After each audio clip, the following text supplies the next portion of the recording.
Hi everyone, Justin here. I just wanted to talk very briefly about this comic series I've been working on over the years. I'd like to be fully funded on Patreon before I pursue it with all my might, but it's probably going to just be one of those things I have to suck up and just do. But Emily in Space is a comic about trans people that get abducted by aliens.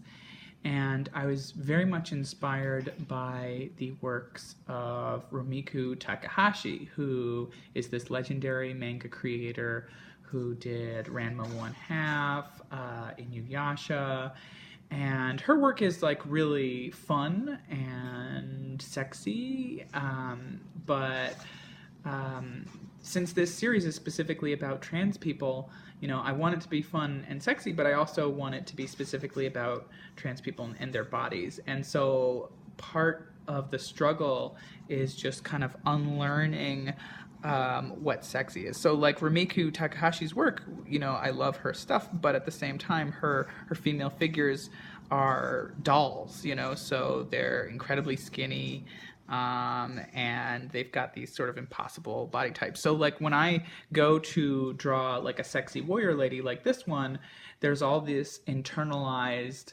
sort of body shaming and sexism that's telling me, oh, well, if they're going to be sexy, they have to have A, B, C, D, E, F, G, F, and the list just goes on and on.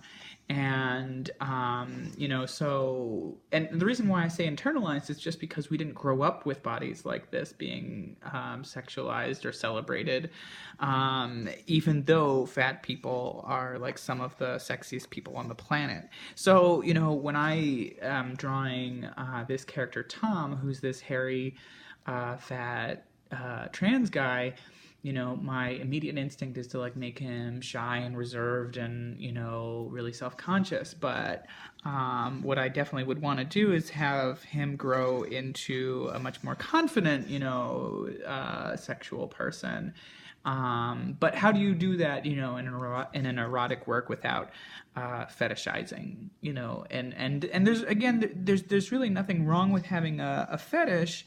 But we have to go about it in a way that is, stresses communication and consent and just a healthy way of going about it. Because if it's something, unhealthy, then it's just as problematic than if I were to leave all the bodies like these, Barbie doll type figures. So it's definitely a challenge, and it's going to take a lot of work to get it right, but it's something that I really want. Because again, there are no stories about, not only just trans people, but there's just not a lot of works with a lot of diversity when it comes to erotic works. And I think that's something we definitely need to change, just because, again, there's so many different kinds of sexy people, and we only know like 2 body types, and it's boring. So anyway, I'm gonna let you go. Bye.